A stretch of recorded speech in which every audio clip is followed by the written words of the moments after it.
بسم الله الرحمن الرحيم. يقين وكيد تاسقوريك.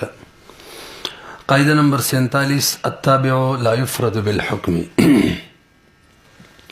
خجي تابع چه ده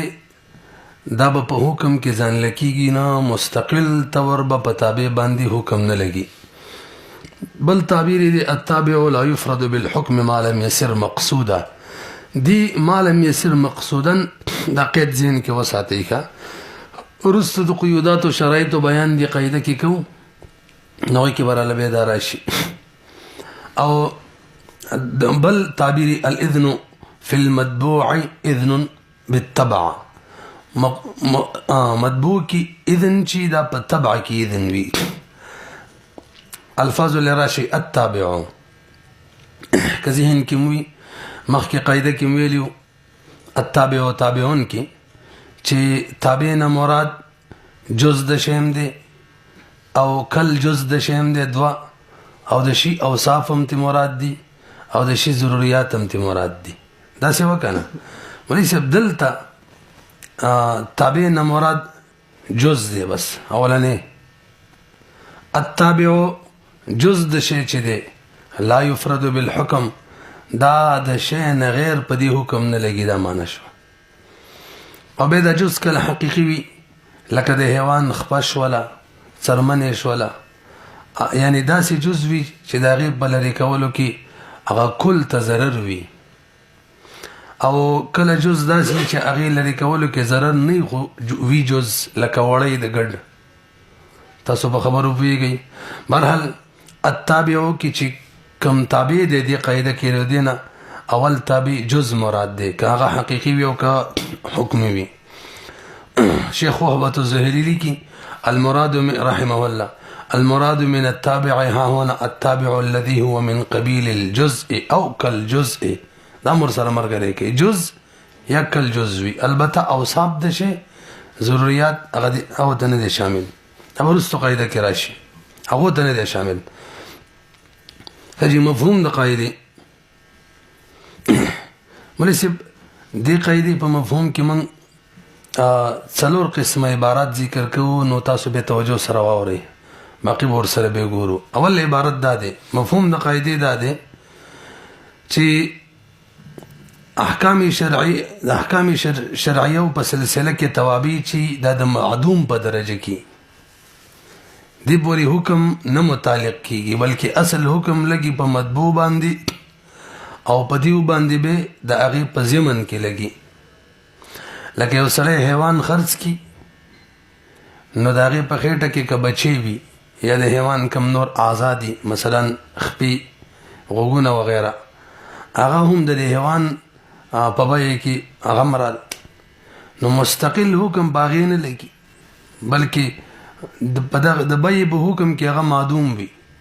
بس چې د حیوان بای وشوله د هغه به خپل وشوله د بای په حکم کې هغه معدوم وي مثلا صرف خپل حیوان ژوندۍ خرڅولای شي نه شي خېټه کې بچي د حیوان هغه خرڅې نشي خرڅولای. برحال د دې قاعده د مفهوم اول جز دا ده چې توابع دا شریعت کې د معدوم په حکم کې به چې کله په مطبوع باندې حکم لګي نو ضمنن په دې معنی لګي. دویم لا يفرد بالحكم. لا يفرد بالحكم معنا دا مستقل طور به توابع معنی حکم نه لګي. لکه څنګه چې مخکې مې ویل د ژوندۍ حیوان اعضا خرڅول یا خېټه کې بچي دي دغه بچي خرڅول لا صحیح نه دي. خجي همدغه شان دا مسله سره به بوله نه د خاص رهن کې خودلم صحیح نه دي چاته هبه ورکولم صحیح نه دي مہر کې خزل ورکولم صحیح نه دي. د توابع یادوم بدل خلا کې که خاون له خزه ورکیم صحیح نه دي صدقې هم ټیک نه ده. دریم نمبر د توابع او استثناء نه د صحیح بغیر د مطبوع نه. د منګل ته قدرت کې ویلیو کوم شی باندې چې عقد نه واردېږي دا غي د عقد نه مستثنا ټیک نه ویلی مو کنه. د کوم شي چې مستثنا ټیک نه هغه باندې مستقل عقد هم نه واردېږي دا ویلو. مونږ مثال دی نو چا باندې حیوان خرڅه خېټه کې کوم بچی دی د هغې نه غیر دا استثنا صحیح نه ده. حیوان اقرار چاله وکړي د بچي نه غیر دا اقرار ټیک نه دی. هبه چاته د حیوان کې د بچي نه غیر دا نه ده صحیح.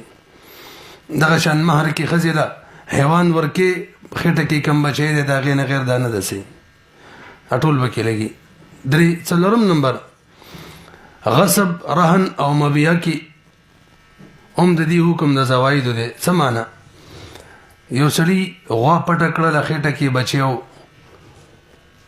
نو کچري دا غوا مړه شوله نو تاوان د غوا پې راځي خېټه کې کوم بچی دی د هغې پې نه راځي. دغه شان یو سړي رهن کې غوا کېښوستله خېټه کې بچی دی نو بس دا کم قیمت چې وصولي کېږي به د غوا نه کېږي بچي نه نه. بیا چې کله بچی پیدا شو که نه او بچی وفات شو هلاک شو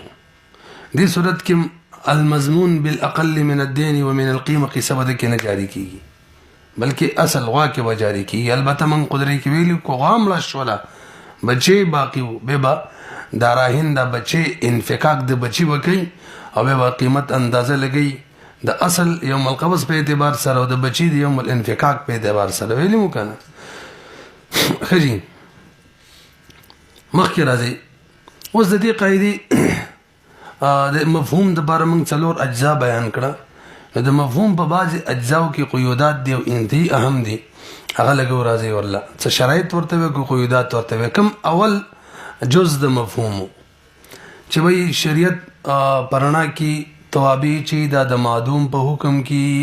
د مطبوع حکم ضمناً په تابع باندې لګي دا مسله واضحه ده. بس دې کې څه قیودات شرایط نشته دی. البته دا دویم جز چې لا یفرد بالحکم مستقل حکم مستقل عقد دا په تابع معنی نه لګي. دې لپاره خپل شرایط دي. هغه دا چې دا تابع د مطبوع نه جدا شوی نه. که چېرې تابع د مطبوع نه جدا شوی وو لکه غوا بچی راوړی و بیا بچي باندې عقد کې به یې کولی شي نه رسوي پې نو یو قید دا شو چې تابع د مطبوع نه جدا شوی نه. وړی نشي خرڅولی خو که وړی کټ شوله به یې خرڅولی شي. دویم که چېرې حیوانو مطبوع د هغې تابع و نو چې کله حیوان ژوندی نو مستقل عقد یې په تابع معینه کېږي. که چېرې هغه دې ذبح کو او بیا بچی خپې خرڅې په چا باندې سر یې په چا باندې خرڅې څرمن یې په چا باندې خرڅې بیا صحیح ده. پوه شولو که نه. نو 2 قیده پکې ولګېدل.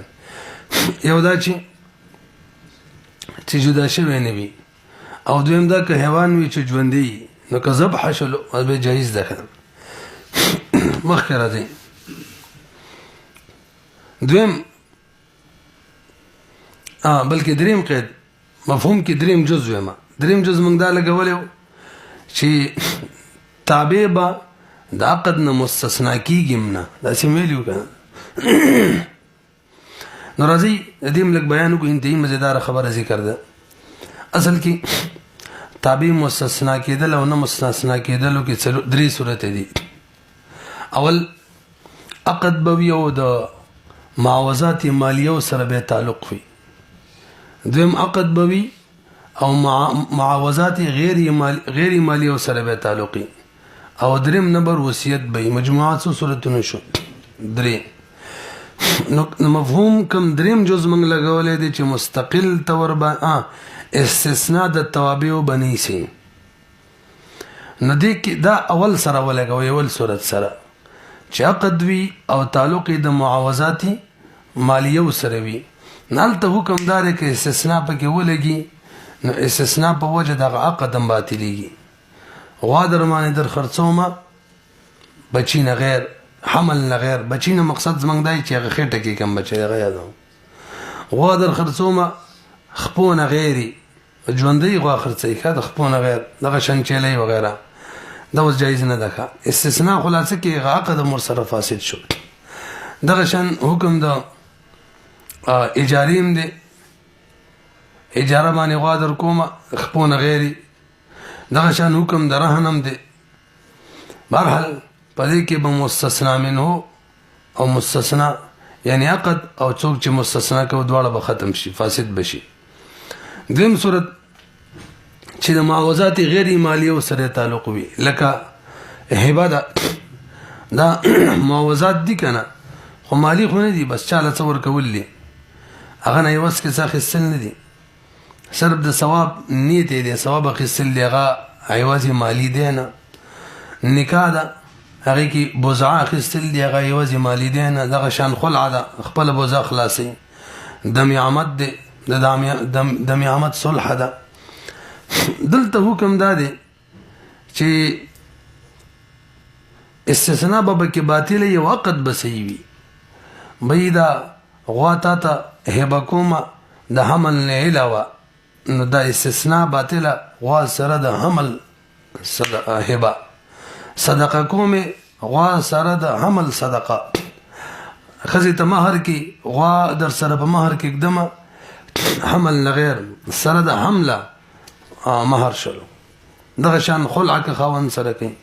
دغه شان د عمد کې صلح کوي تاسو وایي شولې دوا. دریم نمبر وصیت دی دریم نمبر کې مولوی صاحب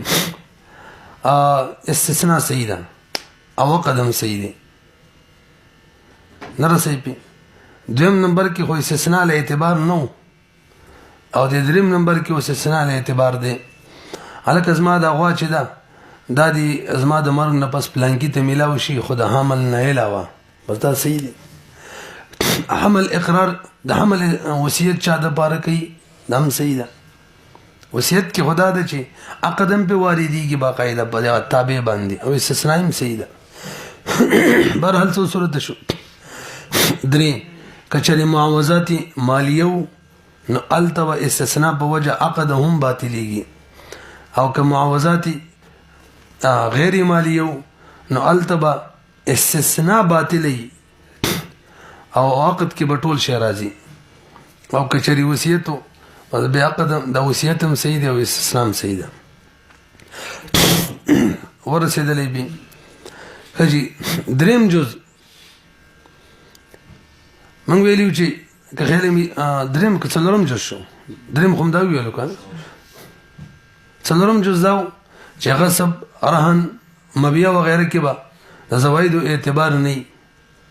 هغه کې مسله ده که یو سړي غوا پټ کړله غصب یې کړله پیدا غوا بچی وشو که دغه بچی مړ شو نو د غاصب باندې دې توان نشته دا خو مسله شو ځکه التابع لا يفرد بالحكم. البته دا هغه صورت دی چې قصدن نه مړ کړي که چېرې قصدن مړ کو به کې دا قاعده نه چلیږي موږ داسې ویلو التابع لا يفرد بالحكم ما لم يسر مقصودا دیم تعبیر هم کړو کنه نو چې کله قصدن مړ کو نو دې صورت کې دا تابع مقصود وګرځیدل اوس به توان وی هجي التابع لا يفرد بالحكم ما لم يسر مقصودا.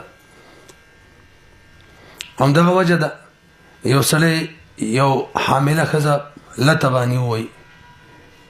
سوک باندې ووایي ډانګي باندې ووایي او د هغې نه ماشوم مړ راوغورځېږي په هغې کې غورئ که نه وجه دا له دې وخت کې همدغه مقصود وي وهلو کې. تفریحات ولې راشي او څه مستثنیات تفریحات خو یې وشو که نه بس داسې مثالونه وو دا ټوله تفریحات وو. مستثنیات د قاعدې نه اصل کې دا کم قیدونه موږ ذکر کړل دا پکې نه موجود دی وجه نه صورت مستثنا شي د غیر بارول مثال دا اوس هم چې ذکر کو نو جنین دا د مور تابع دی خو دلته لا يفرد بالحكم قاعده پکې نه جاری کیږي بلکې دا مقصود ګرځیدل دی کدا مړ شو غره واجبېږي. دغه شان جنین وصیت صحیح دی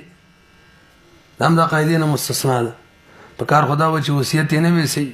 د مور نه غیر صرف د جنین صرف د حمل وصیت التابع ولا يفرد بالحكم خدا ته نه مستثنا دي ځکه موږ دا خبر وکړه چې وصیت په باب کې استثناء صحیح ده. څلورم یو سړي مثلا میخه واخیستله او د هغې بچی وشو به یو کس رالی په دې میخه باندې دوا وکړه دا زما دی زما ده نو اوس چې قاضي په میخه فیصله وکړي په بچیم فیصله ده التابع ولا يفرد بالحكم قاعده جاری کیږي کنه همغه قسم مستثنیاتو کې شروع کړي اوس وخت شي کچري هغه صرف د میخه دا وکی او به گواهان چې دي هغه هم صرف د میخه مبارکي گواهی ورکي نو په دغه صورت کې د میخه او دغه بچي دواړه به مستحق ته ملاويږي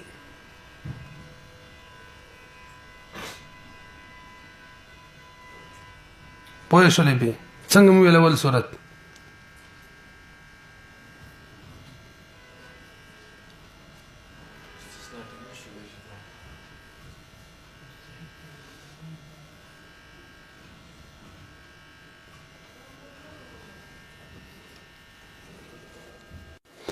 دا یو صورت هو شو کنه دا خو د قاعده موافقو دیم صورت به دسی شي چې گواهان گواهی صرف د میخ ورکي ور سره دمو وي چې بچي د مشتری دی یا قاضي د گواهانو د بچي باره کې د پوسو کې هغه د علمي اظهار وکي دې صورت کې قاعده نه جاری کیږي مدعی تبع مستحق تبع د مور خو ورکي حکم تابع دی بچي هغه باندې حکم نه لګي اب مشتری ته پاتې شي تاسو را سي بده معنی همدغه شان یو سړی باندې قرض واجب دی او هغه نیټه دار دی قرض دی په دین دی په نیټه د پکی نو کاغه د سی وای چې وای د قرض په الحال ادا کوم بل وای را ادای کا بدل توس یو نفس قرض دی مطبوع دی یو نیټه د تابع دی نو صرف بنیټه حکم ولګیدلو بس ټیک د نیټه ختمه او قرض باقی دی نو قرض به ادا کی پوه شو مخکې راځي قاعده نمبر 48 من ملک شيئا ملک ما هو من ضروراته څوک چې مالک د یو شی د یو عین یا د یو فعل او تصرف مالک جوړ شي من ملک شيئا د مفهوم دغه کې دی د ترجمه ده څوک چې مالک جوړ شي د یو عین شي یا د یو فعل او یا د یو تصرف مالک جوړ شي ملک ما هو من ضروراته دا سړی به مالک جوړیږي د دې د لوازمات او د دې د توابعهم بل تعبیر من ملک شيئا ملک كل جزء من اجزائه شيء لفظ شيء قاعده کراله نمبر سبدل لفظ شيء عین تا او فعل او تصرف دواړو ته عام دي عین تم شامل له او تصرف تم که فعل او توایو کو تصرف او به ضرورت خپل معنی د مجبوری خودل د ضرورت او مراد لوازمات او توابع دي لکه د کور سره لاره دغه لوازمات دي لکه الوجیز کې وای الضرورت وهنا يراد بها اللزوم لوازمات لا الضرورت بمعنى الاضطرار مجبوری نه ده فمن ملك شيئا ملك ما هو من لوازمه عقلا وعرفا ولو لم يشترط في العقد کې شرط نه لګیدل هم ټیک ده مفهوم د قاعده ملي سب د قاعده مستقله قاعده نه ده اصل کې التابع او تابعون کې منګه د تابع څلور صورتونه بیان کړیو جز کل جز او د شی اوصاف او څلورم نمبر څو د شی ضرورت علم وکنه دغه څلورم جز قصه ده کې نو مستقله قاعده نه ده معنی دا شوله څوک چې مالک د یو شی جوړ شي دغه شی دغه مطبوع چې کوم ضرورت دي دغه څلورم شی یادای دغه مالک جوړیږي اوس د دې تفریعات مونږ ویلو من ملک شیئا کی شی عین تم شامل له او فعل او تصرف تم شامل له نو د عین په اعتبار سره یو سړي کور واخستلو نو کور تکملا ردا دا بم د حق وي چې د کور مالک شو ملک من ضروراته داغي دلاره مالک شو پوهیږي بدی دویم صورت یو سړی تاله واخستله نو د تالی ضرورتونه چابي ده نو داغي مالک شو اگر که تسری نه شي دریم یو سړی ازمکه واخستله نو د ازمکه کومه فضا ده دا دغه د ضرورتونه ده او د ازمکه کوملان دي ساده پس ورزه دام دغه د ضرورتونه ده هغه مالک شو. کویا پکې وباسي، تاخانه وباسي، څو چته بلډینګ جوړي دا ټول کولای شي. ها که حکومت وقت د یو خاص حد پورې اجازه ترکی او غینا خو منه کوي، بس به غبیله مسله ده، جایز ده. غم مثلا دومره پورې بلډینګ نو چته وای خاص مصلحتونو په بنا معنی کوي کولای شي. خجی مخ راځي. دویم من ملک شیئا کې شی نه مراد کې موږ تصرف فعل واخلو، دغه تفریح لکه د فرمان چې دا ما ایجنټ جوړ کو، دلال چې مالا دا کتاب خرڅ کا، وکیل بالبیع جو ته مونږ وایو. نو څنګه چې دا د دې مالک شو چې کتاب خرڅ کی، من ملک شیئا، نو مبیع کې دام ده چې چا باندې خرڅه هغه ته به خودلو لورکه چې هغه ویني د سیده کنه ده، دا د بیع د ضرورتو نه ده. نو چې کله مې مالک د بیع جوړ کو، مالک من ضرورت د دې مالک دی چې مشتری ته د خودلو د پاره د کتاب ورم کی، نو به که مشتری ته کتاب ورکو د دې چونکه مالک کو د تعدی نه د کړي، نو که هغه وتختول ضامن هم نه دی، که تعدی نه ده شوی، کوتاهی ته نه ده شوی، د سی وایو حفاظت کی، ځکه دا خو مالی غیر مضمونه دی، هلاک کی تاوان نه یو استهلاک کی وی، دا استهلاک نه دی. خجی یو سړی دی، دو کسان دي، درې کسان دي کاروبار کې شریک دي. نو کله چې د شرکت مالکان شو، من ملک شیئا، نو د دې مالکان دي چې شرکت کم ضرورات دي هغه هم کولی شي، مزدورۍ باندې څوک نیولی شي، چېرته حیوان سواري دا پکرۍ باندې نسی نیولی شي، شرکت د ضروراتو لوازماتو نه ده. دریم یو سړي چاله مضاربت باندې پیسې ورکړلې، دا موږ پرونه سبق دی هدايه کې، نو بس مضارب باندې که قید د مکان او قید د زمان او قید د یو خاص سلعی نه لګېدلې، بس هر قسمه کاروبار کولی شي، بیع کولی شي، شراء کولی شي، دغه شان ودیعه دام کولی شي. البته مضاربت باندې چاله مال نشي ورکولی، قدري مسله ده کنه، ترڅو چې اجازت نه شي یا عمل برأیکه وته نه ویلي. سفر کولی شي، څوک وکیل جوړي دام کولی شي، ځکه دا ټول ضرورتونه دي. من ملک شیئا ملک ما هو من ضروراته. قاعده نمبر 49 اذا سقط الاصل سقط الفرع. خجی کله چې اصل ساقط شي نو فرع بم ساقطيږي. د دې بل تعبیر دی يسقط الفرع، د دې خپل سیده ورپسې قاعده کې قیدونه دی هغه بیانو. اذا سقط الاصل سقط الفرع، بل تعبیر يسقط الفرع اذا سقط الاصل، بل تعبیر التابع يسقط بسقوط المتبوع، بل الفرع يسقط بسقوط الاصل. اصل چاته ویل کی د دې مخ کې بیان الاصل بقاء ما كان على ما كان کې تر شوی. البته دا یو خبره برمعات کو اصل ویل کیږي بنیاد ته چا باندې چې بل شی قائم وي. اساس الشيء الذي يقوم عليه، د یو شی بنیاد چې بل شی په قائم وي. منشأ الشيء الذي ينبت منه،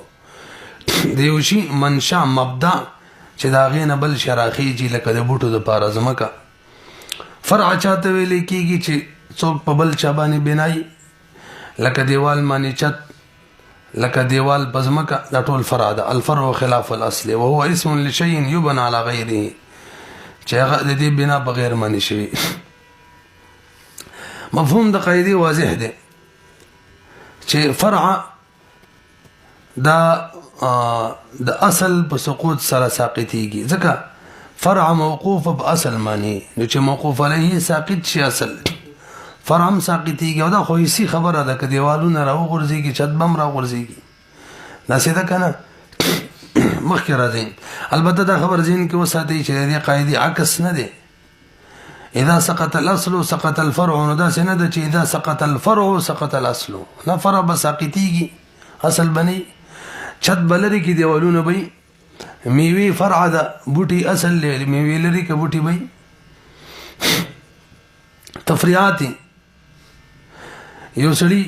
چا باندې قرض زما فرمان باندې قرض دی، او دا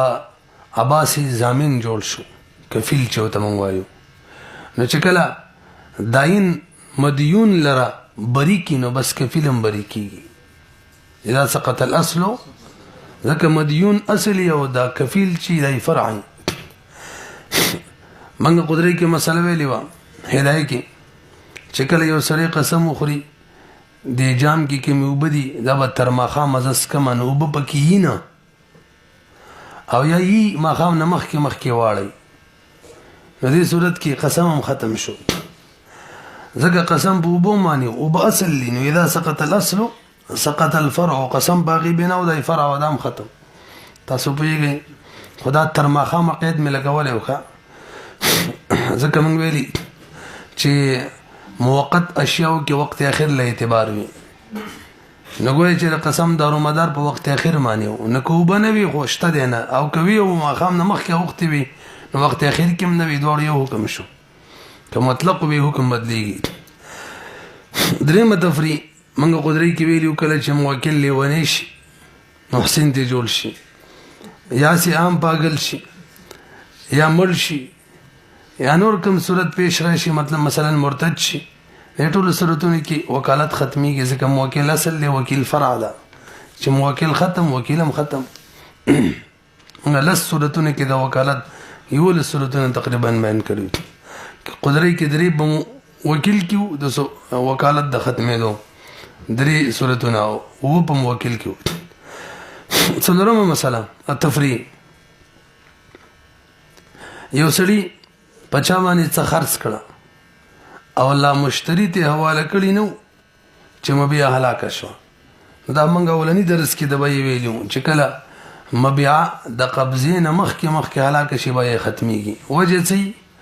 بيع کې مبيع اصل وي نه چې اصل لاړې کنه نو مشتری باندې کم سمن دی هغه فرع ده اذا سقط الاصل سقط الفرع وي پیسې هم تمرا کا ورکیږي نو چې کله مبيع هم مشتری تواله نشي مشتری نه سمنم ساقط شي نو به تخلق وي بای ساقط شو ختم شو مستثنیات دي خجی یو سړی ما په فرمان باندې قرضه ده او دا عباس تدی کفیل بالنفس جوړ شو کفالت بالنفس خو ذهن کې ده کنه نو به کدا فرمان ما بری کو نو کفالت بالنفس دین نه نو کفالت بالنفس کې چې کم کفیل لغه نه بری کیږي اگر چې تابع دي نو اذا سقط الاصل سقط الفرع قاعده پکې نه لګي ها کدا سیمه ویل چې بيد دي فرمان باندې زما د سره څه حق وونه نو دې صورت کې به ټیک د کفیل قاعده جاری کیږي کفیل بمبري کیږي همدغه شان بل استثناء حج په دوران کې با اخیره کې یا عمره کې حج کې یا عمره کې با اخیره کې حلق کې او یا با قصر کې دا څه ده کنه نو کړي یوسلی سرګنجي او اختپیونه نو بس به هم په حکم دار تش پترې و پر راکاږي نو اصل ساقط دی هغه وخته نشته دی خو فرع لا موجوده دا څه پترې پر راکاږي دا ته مستثنا دی وخته اصل او پترې رخکل فرع نو اصل نشته او فرع شته قاعده نمبر 50 دي کې اوس څه قیودات دي مخ کې کوم لګي الساقط لا يعود كما ان المعدوم لا يعود ساقط یو بل چې ساقط شو عفو شو بس لا يعود وبس ناراضي كما ان المعدوم لا يعود څنګه چې معدوم شي نشرات لله الساقط متلاش لا يتصور عوده ساقط ختم شي او د دې وبسي د دې امکان نه المسقط يكون متلاشيا کوم شي چې ساقط کړل شي بس متلاشي ختم شي ساقط خپل معنا د زایلول اصطلاحي تعریف عفو المرء عن حق له على الغير یو سړي د خپل حق نه عفو وکړل بس ته ویل کېږي ساقط د خپل حق نه عفو کول معدوم معنا غیر موجود کوم شي چې موجود نه به د دوه قسم دي یو معدوم حقيقي لکه شریک د باری تعالی وغیرہ اجتماع د نقیزینو او دیم نمبر معدوم حکمی چې یو شی وي خو شریعت معدوم وګڼي دا په حکم دا معدوم کې موږ وایو کنه زه بځه معنی لکه مخکې مسله کې تابع معنی مستقل حکم لګول شریعت په په اعتبار سره معدوم باندې حکم لګولو بهرحال هغه معدوم حکمی دی مفهوم د قاعده کوم شی چې سقوط قبلی او هغه ساقط شو بس به واپس کیږي نه دې ټکی ته وګورئ چې کوم شی سقوط قبلی ها کوم شی چې سقوط نه قبلی نه خو د سره ساقطیږي نه نو به دا خبره مر سره نشویل چې کل معدوم بشان څنګه دی ساقط لا يعود یعنی لا يعود ور سره نشویل ساقط شوی دی نه نو څه ور سره لا يعود وي دلیل لقایدی الله په قران کې فرمایي یا ایها الذين امنوا كتب عليكم القصاص في القتل الحر بالحر والعبد بالعبد والانثى بالانثى فمن عفي له من اخيه شيء چاته چفو شداده الساقط لا يعود واداء اليه باحسان ذلك تخفيف من ربكم ورحمه اخرته کې فمن اعتدى بعد ذلك فلو عذاب اليم چا چې د دینه پس تجاوز وکړو عفو وکړل او به وجلو در بار عذاب الیم وی زکه د خپل حق ساقط کړي دی وسی به وجني برحال حاصل د آیات دا شو چې چا قاتل د مقتول ورثو کې عفو وکړل قاتل تنو بس حق ساقط شوبي که وجني جایز بنوي وسره شي الساقط لا يعود كما ان المعدوم لا يعود دي قاعده پر خپل شرایط دي عرض کې دا سینه د چې شی ساقط شو بس هغه ولا يعود وي باقي کې اول نمبر شرط دا دی چې مسقط اهل تبرع وي یعنی ساقط ولې شي منګه کتاب الحجر کې ویلو که ذهن کې می چې ماشوم لیونه د اهل تبرع نه دي نو که ماشوم خپل حق ساقطي لیونه خپل حق ساقطي نو دلته سقوط د سره راځي نه نور بسې جمله نه لګي لا يعود ځکه ساقط نشو لا يصح ابراء الصبي والمجنون والمعطوه مطلقا مخکې راځي دویم د حق بداسي چې قابل اسقاط بویم سقوط بقبلين منګه شروع کې ترجمه کوله د امر سره ویلو ناول قید دادي الساقط لا يعود کې چې اهل تبرع بوي مسقط او دویم قید پکې دادي یا دویم شرط پکې دادي چې دغه حق به سقوط قبلين لکه اوس حق شفعه ده یو سړی ول شفانو کوم بس قصه ختمه یو سړی مبیا وکتل خپل د رؤیت ختم کو بس ختم شو او بس کیږي نه البته بعضی شي نه داسې دي چې هغه سقوط نه قبلې لکه یو سړی کور پکرینی ولې دی او ازما کم حق دی د اوسیدلو والا یعنی د شی مستاجرانه د منفعت د اخیستلو د حق ساقطوم نه ساقطيږي دا شان یو سړی مبیانه د کتلې دا ویلو او به وي ما ته بس خیر رؤیت دی نه د حق نه ساقطيږي دا څه نه دی د الله دی د قصه روانه ده برحال اوس کوم حقوق دي چې هغه کوم شی دی چې په ساقطيږي او کوم شی دی په ساقطېدو نه ساقطيږي لکه انتظار ورته کوم دریم نمبر د حق د اسقاط طریقه بجایز هم وي نجایز طریقه باندې که حق ساقط شنه ساقطيږي بالفرض والتقدير اسيام مثالي و یو سړی د شوفي حق ورته دی او څوک به بسر تمنچ کی دی ورته وزر کوته وای چې ما خپل حق ساقط کو دلته د سقوط حق د بجایز طریقه ونه شو نه ساقطيږي څو شرایط شو درې مسقط به اهل تبرع وي او د حق به داسې حق وي چې ساقطيږي با او دریم بجایز طریقه معنی بوي څلورم د اسقاط به مشکوک نه وي کشر اسقاط مشکوک دی له اعتبار نه وي لکه یو سړی وي چې زما ګمان ده مقروض د قرض خوا د مقروض په باره کې وي چې زما ګمان ده چې د مقروض باندې زما قرض نشته دې سره حق نه ساقطيږي کدا سی ویل چې لکه د سره مې په حق شته دی نو یا مې ورته معاف کو بل به ختميږي دا خو شک شو پنځم نمبر دا اسقاط معلق نه وي خبرو بیګو کنه لکه دا سی وي چې زید مان ازما کم 0 روپے قرضه ده که شرع امر رااله نو بس زید نه قرضه معاف شرط پورې معلق کړه دا نه د صحیح کا تاسو خبرو بیګي وجه سره مولوی سي اصل کې دا خبره موږ مخکې کړې و بار هم کړې و چې دا عبارت چې دا کنه دا اصل کې تملیک وي او تملیکات شرط پورې معلق کول د کې د قمار معنی دا صحیح نه ده نو ابرا شرط پورې معلق کول دا صحیح نه دي او کله شانی تعبیر بدل کو نو بده ابرا کې دوه معنی دي یو د تملیک معنی زما بده فرمان 100 روپۍ دی او زه ابرا کوم معنی دا د چې دا مې د غزور بس مالک کو ایوب کې رزقات معنی د خپل حق مساقط کو دا کتاب صلح کې مونږ ویلي تاسو پوه شئ کنه توجه جی په ابرا کې د انتهایی اهمه مسله ده دې کې صلح د دې مضاربت نمخ کړه تقریبا یو هفته مخ کې مونږ دا درس کړی تاسو ته لغوه کې دی ابرا کې اسقاطم دی او تملیکم دی نو ځینی احکام هغه به طور تملیک لګي او ځینی احکام پکې به طور اسقاط جاری کیږي اوس راشي ابرا کې تعلیق نه دی جایز دلته موږ تملیک ته کتلی البته تقیید جایز دی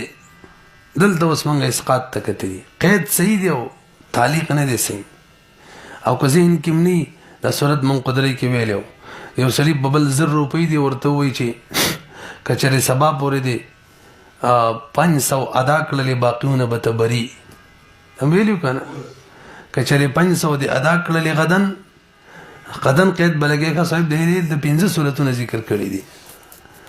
دا ابرأتو کې مخکې کړي که شاته کړي دی غدن ذکر کړي کنه دی ذکر کړي تسریع د شرط باقاعده کړي کنه د کړي مجموعه 15 شرط دي ښه نا صورتونه دی وایم برحال غوکې دی یو سړي بلته ویل بتا مانیز ما 100 روپۍ دي یقیني دی په لګا غیم منی نو ورته وای ک چری سبا دی را ل 500 را کړی بقای 500 نه بری دلته وسو غوري د طرفین بنظمانه دا جایز راسي به امام ابو یوسف رحم الله وای طرفین وای د دې مطلب دا شو ک چری سبا ولا 500 ور کړلی بس ټیک د قصه به غد مشي کور نه کړلی پر 100 روپۍ به جوړ شي واپس امام ابو یوسف رحم الله ویني جی برات یې وکړو 500 روپۍ لاړې بس ول غایا کسبای ادا کی کا داینه کی 500 روپۍ ول غایا شي تاسو پوهیږئ کنه برحال طرفین وې دا خبرم د خشاندا نو به باغو څوک اعتراض وکي بې دا خو ابرا خو تملیک دي تملیکاتو کې باقاعده دغه طرز باندې خبره دالتا او تملیکاتو کې خو تعلیق ټیکنی دا خو تعلیق دې ک چری تا سبا 500 ادا کړلې بقای 500 نه ببري تعلیق دې کنه دې ال تصویب دې دې قصه ذکر کړي بې دا تعلیق نه دې تقیید دې او تعلیق او تقیید کې فرق مولوی صاحب دا خبره موږ بار کړي چې تعلیق کې زمونږ د حنا په بنس باندې سبب هم وجود شرط پوری مؤخر وي دا څه کنه یعنی دا کم عقد چې شرط پوری معلق کړي کله چې شرط موجود شي عقد بدقه وخت کې کیږي دا مشروط وجود شرط پوری مؤخر وي او تقیید کې کم عقد کوي قید په لګي دا عقد فی الحال کیږي البته آینده کې کم قید ذکر کوي نو هغه سبب کې قید لګي نو دل تقید دی وی تقید دی دا تعلیق نه دی بری فی الحال کو ابرأتو کا بری میکړي برات فی الحال وشو خو به ورپسې وای کې چې سبا دی په دې قید باندې چې سبا له 500 روپۍ ادا کی فرق مانی پوه شوې کنه برحال په معلق کې چې ترڅو شرط نه موجود شوی ترغه پوری کم مشروط دی کنه هغه نه موجوديږي او د تقیید په صورت کې فی الحال فورا موجوديږي البته یو زیتی شي قید پکې لګي آینده کې البته اوس دا یو خبره پاتې شوله شرایط خو تقریبا چې 15 ذکر شو دویمه مسله کې دویم شرط کې موږ دا ویلو چې بعضی حقوق داسې دي چې هغه اسقاط قبلي او بعضی حقوق داسې دي چې اسقاط نه قبلي فقهاو دې د بار څخه خاص قاعده نه د ذکر کړي البته شیخ احمد الزرقاء یو عبارت ذکر کړی دی هغه نه به قیودات معلومیږي تاسو د عبارت تلغه کړي هغه داسې ذکر کړي ان كل ما كان حقا هر هغه شی چې حق وي یو صاحبه عامل فيه لنفسه كارزان لكي سريزان حق خپل حق ساقطين وكان قائما حين الاسقاط دا حق وي دري خالصا للمسقط او غالبا خالص المسقط حق وي كم اس كم د مسقط حق پکې غالب وي. څلور او پنځم نمبر ولم يترتب على اسقاط تغيير وضع شرعي د یو وضع شرعي تغییر پکې نه راځي د اسقاط سره. څو شو؟ پنځه او شپږم وليس متعلقا بتملك عين على وجه متأكد. رست مثال روان دي. راځي اول نمبر ما كان حقا چې حق بوي. نو ولې چې دې قید سره ته عین خارج شو. حق غیر عین ته ویل کیږي. لوس حق شفعه ده کدا څوک ساقطيږي. اوس حق عین دی. نو مثلا حق د میراث د خدای حق دی. نو که څوک کی ساقطي نه ساقطيږي. کوي چې میراث نه علم نه ختميږي. صاحب د علامه شامی فرمای اسقاط العين لا يصح. دغه شان یو سری په شی موقوف کې حق وي یعنی واقف د چا د پاره شی وقف کړي هغه کې دغه موقوف علیهم کې یو وی چې وای حق د زخپل حق نه علامه نه ځان ساقطيږي. وجه سره د عین دی او ساقطيږي کوم شي چې هغه حق وي نه نه وي. دویم نمبر دویم قدم لګ صاحبه عامل فيه لنفسه چې څوک چې سقوط کوي د عمل ځان لکه خپل حق ساقطي. وسی متولی را پاتېږي او د وقف حق ساقطي نشي. یو ولی را پاتېږي د ماشوم حق ساقطي. یو وسی را پاتېږي د ماشوم حق ساقطي نشي ساقطوله. وکیل هغه مثلا مشتری وکیل بالبيع مشتری ته وایي چې بای ورکه کا پیسې مرا کوا دا خو د بای حق د موکل حق ساقطي نشي کوله. دریم قائما حين الاسقاط بای د اسقاط په وخت کې به حق موجود وي. دا موږ قدرت کې ویلو حق چې موجود نه وي څنګه ساقطه. لکه میراث کې موږ دا ویلو چې میراث کې وسله وایي چې میراث خپل نه لمنه خو ته راغلی نه دی. حق لا ثابت نه دی. یو شی ثابت نه وي ساقطه څنګه. لکه د دې مثال دا خبرم کړی و چې کله مشتری مبیا نه لیدلی او خپل خیر رویت ساقطی نشي ساقطوله. بای تا ته خو لا حق ملاو نه دی ثابت نه دی. اخواله ثابتيږي چې کله مبیا ویني دا هدا کړه مسله کچری لیدلې نه یو حق ساقطی نه ساقطيږي چې وی لیدل او به وی چې بس خو خمه د وس بخیر رویت ساقط شي. همدغه شان شفی هغه ته له حق شفعه ملاو نه ده او خپل حق ساقطی نشي ساقطوله. دغه شان یو سړي په چا باندې قرض لازم شوی نه دی او به وي ما هغه ته قرض معاف کونه نه معاف کیږي. دې نفس که قرض لازم شي کنه اتر شوی سقوط کار نه ور کوي دی کی. څو شو؟ درې څلورم نمبر خالصا للمسقط او غالبا بای دا حق به خالص مسقط وي. آیا به کې د مسقط حق غالب وي. لکه خالص حق د مسقط وي دا خو تیر شو لکه شفیع حق د میراث وغیره. او چې بل څوک مر سره به شریک وي خو د مسقط حق غالب وي لکه حق قصاص کې د الله حق هم وي او بنده حق هم وي خو بنده حق پکې غالب وي نو که اسقاط کوي کولای شي. تاسو پوه شئ. او کشری داسې حق چاغي کې د بل حق ور سره مساوي یا د مسقط حق مغلوب او دغه غالب بین شي ساقطوله. مثالونه واوره ولې چې موږ ویلي دي چې دا منکر لره قسم ورکول د مدعي حق دی. دا څه ده کنه خو ور سره کې شریعت هم حق دی د قاضي. نو کوي زه قسم نه ورکوم نو دا حق ساقطو من ساقطيږي. حالانکه هدايه کې د سری کړیو ولا بد من طلبه. منکر لقسم ورکول د بارا د مدعي طلب ضروری دی اور بسری کړي لئن اليمين حقه ځکه یمین د حق دی. اوس د کدي خاجو د تفریق او د هدايه مسله کې د تضاد معلومیږي کنه. نو دلته وي حق دی او دلته وي ساقطولي نش ساقطولي. هجي نو لسه ما بخیل د دې مطلب دا تاسو له متوجه شئ چې خپل حق ساقطولي نشي. هغه دا چې مدعي مطلب باقاعده خصومت شروع شي گواهانو نه عاجز شي او دې صورت کې وسوي منکر له قسم مو ورکوا او بس زما حق ثابت نشو بس منکر ترې پاتې دغه شان صورت کې کبه قسم نور کې به صحیح ده پوه نه شي خبره مانی اوس دا خبره چې به قاضي سے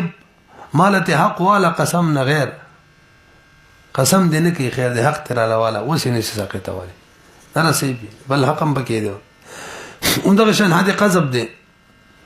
دغه د شریعت هم حق دی او د بندم حق دی نو مغضوب کا قاذف معاف کوي نشي معاف کولای بلکې د شریعت حق پکې غالب دی هغه مخکې د مساوي مثال دی کې د شریعت حق غالب دی د حنابلة په نظمانی ها عدالت د مخکې کې بس سره قاضي لذینا معاف کوي به ټیک د خو پر خبره تلاړه اوس نشي معاف کولای رسي بدی معنی پنځم لم يترتب على اسقاط تغيير وضع شرعي دی وضع شرعي تغيير به بدی حق ساقطېدل کې ناراضي ولې اصل دا تاسو معلومه ده چې مبيع به حالي وي عدم جواز د تعجيل د مبيع مؤجله کېدل جایز نه دي سر بيع سلام کې جایز ده استثناء کې جایز ده نور اصل دا چې مبيع دي حالي وي اوس یو راهن شی مرهونه خرڅ کړو تاسو ته پته ده چې مشتری ته کې علم وی کنه وی مشتری ته بده کې به خيار دی یا خو دې انتظار وکي چې کله مراهن حق ادا کو شی مرهونه رخلاص کړله بس په دې ماته حواله کې ټیک ده پوه شوي او یا بسوي چې لکه وځابه یې زنه کومه پشاشي اختیار وتشته کنه اوس یو بل صورت چې زما کوم حق دی چې زه بیا فسخ کما دا حق ز ساقطوم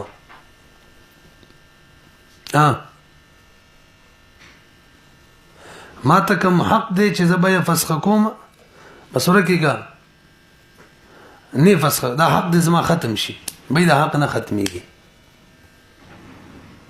ونه رسیدلی ولی دی حق ختمولو سره د شریعت په حکم کې تغییر راځي معاف کړه خواني درنه کوم راهن چې کله شی مرهونه په چا خرڅ کی نو دی وخت کې حکم دادې چې مشتری ته اختیار دی کبه فسخ کوي فسخ کولې شي پوه شو به او کوي چې وای اغه پور انتظار کوم چې کله راهن حق مرتهن تور کیو دغه شی مرهونه رخلاص کی او ماته حواله کی اوس که بده کې د مشتری وای بیز ما کم حق دی د بې د فسخ غزه ختموم دا نه ختميږي وجه څه ده لکشن سبن بس وجه همدغه د چې دی کې عدم جواز تاجیل المبيع کم شرعي حکم دی ختميږي شریعت دانه د جایز کړي چې مبيع کې دی تاجیل وي عدل تو ګوره تاجیل شوبه کې چکلا راهن حق مرتهن تور کړلو شی مرهونه رخلاص کړله اق وخت کې د ماته مبيع والا کې وګوره د خپل حق د مبيع کې تاجیل وکړه کنه د سره د شرعي حکم تغییر رااله ها کله فسخ حق او ډایرکټ ختمول شي انتظار کول شي به صحیح ده ورسېدلې په شپږم ليس متعلقا بتملك عين وليس دا کوم حق چې ساقطي د دې تعلق به د ویني شي ملک حاصلېدل سره نه وي